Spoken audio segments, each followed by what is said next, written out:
Welcome you to episode 12 of Sunshine and Square Feet. My name is Tammy, and alongside me is Jim. Hello, everyone. Hello and welcome. Today we're tackling a huge topic for anyone looking to optimize their real estate assets. A really big one. Yeah, we received just a tremendous amount of detailed research, all focusing on maximizing home resale value.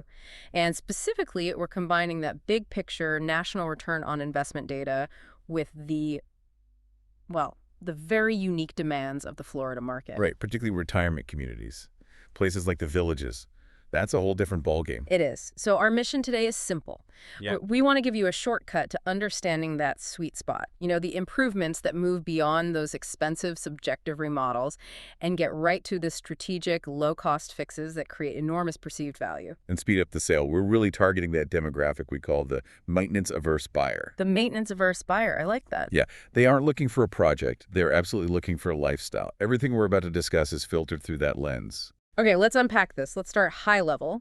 What does the national data tell us about return on investment? If we just zoom out, what project truly pays off across the board? Well, if you look at the 2025 cost versus value report from Zonda and Zillow, there is an incredibly clear winner. And it really supports that idea that, aesthetics and curb appeal matter most. Exterior home improvements consistently deliver a higher percentage of recoup cost than almost any interior project. The data on this was, it was absolutely astonishing to me. For the second straight year, garage door replacement is at the very top. The top spot, yeah. We're talking about an ROI that starts high around, 267%? But in some reports, it goes up to almost 350%. 349.3% in some regions, yeah. Yeah. It's just staggering. So why a garage door? It's a functional piece of equipment. Yeah. Why is it returning 3 times its cost and perceived value? It's the visual punch. Yeah. And it speaks directly to that maintenance-averse buyer we mentioned. A garage door can make up a massive percentage of a home's curb appeal.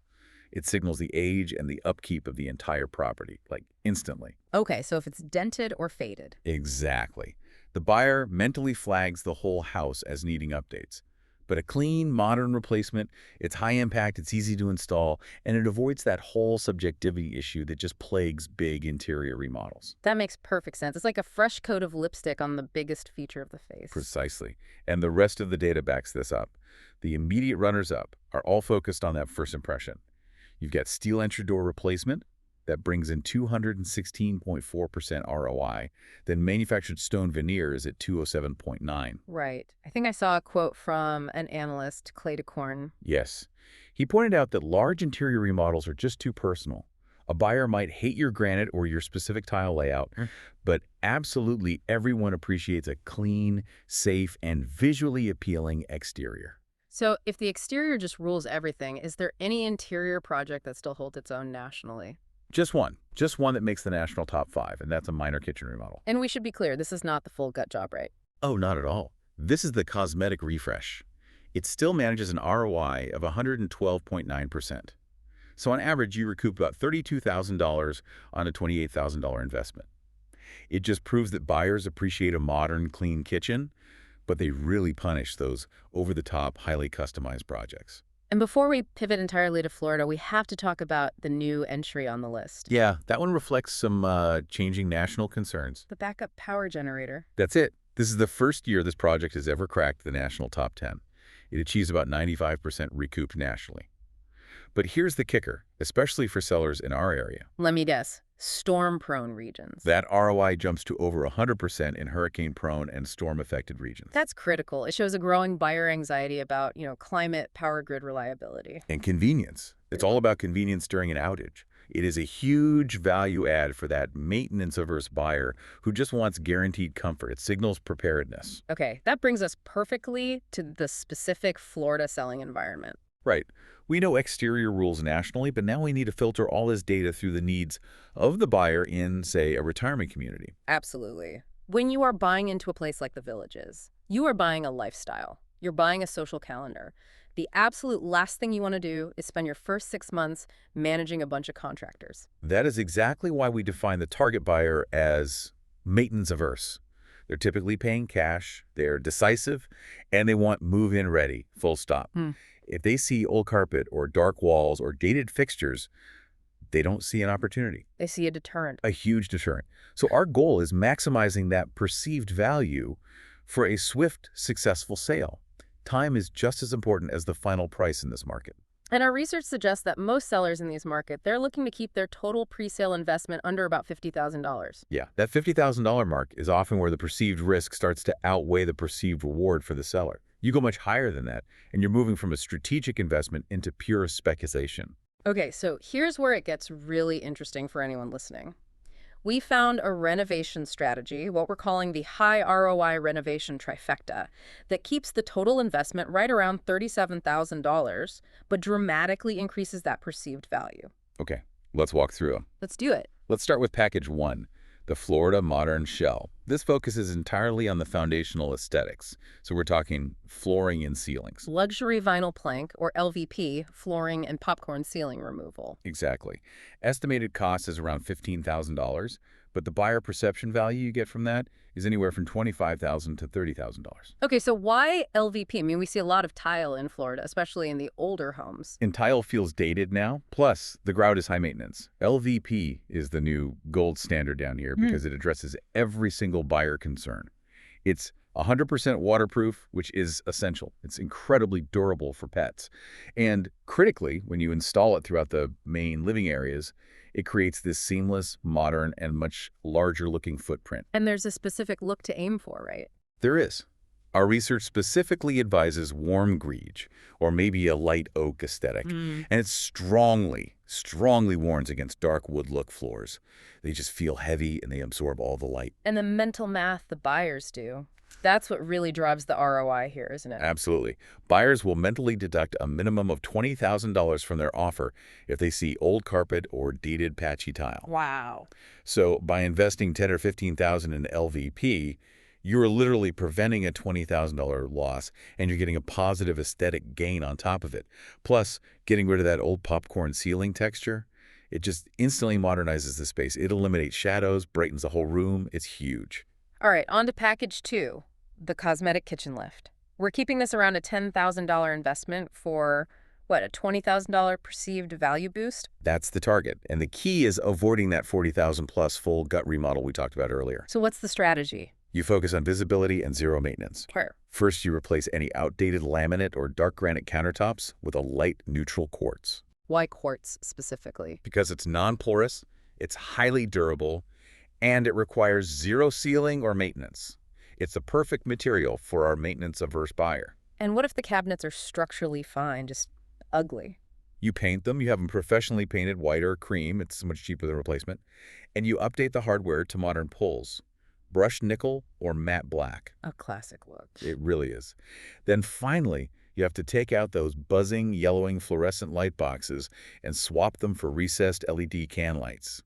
That shift alone transforms a kitchen for minimal cost. That's a powerful strategy, just focusing on those high-touch, highly visible surfaces. Okay, now let's talk about maximizing the appeal of the lifestyle these communities actually offer. Now that brings us to package 3, the Village's Lifestyle Package. Yeah. Estimated cost, about $12,000. This package directly sells the Florida dream, and it brings in an estimated $18,000 in perceived value. And this is important. It drives a faster sale. Okay, what are the 2 core elements here? First is the lanai upgrade. Most homes have a screened-in lanai, but upgrading that screen space with acrylic or glass sliders effectively creates what's marketed as a Florida room.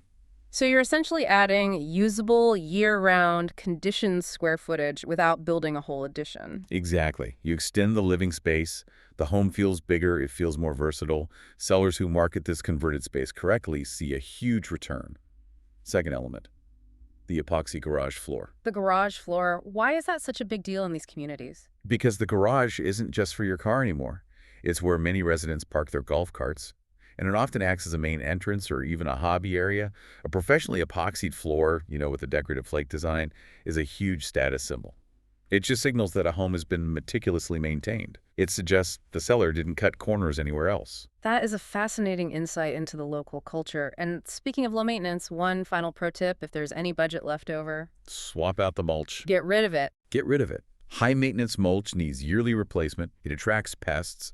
Just replace it with decorative rock, granite, volcanic rock, whatever. It is a one-and-done solution that just screams easy living. All right, now that we've outlined how to improve the house itself, let's talk about the common pitfalls, the things that can undo even the best renovations. Yes, we need to shift focus to avoiding mistakes in the actual selling process. Our research identified three major non-renovation pitfalls that are they're so common. Let's start with the toughest one for sellers to hear, overpricing. Overpricing is the #1 act of self-sabotage. Buyers in these areas are educated. They pay for value compared to recent sales, not a seller's emotional investment. When you overprice, you discourage buyers, you make competing well-priced homes look like fantastic deals, and worst of all, you accumulate long days on market. And long days on market are basically a death sentence for perceived value, aren't they? They absolutely are. Every day that passes just increases buyer skepticism. They start asking, so, what's wrong with this house if it's been sitting this long?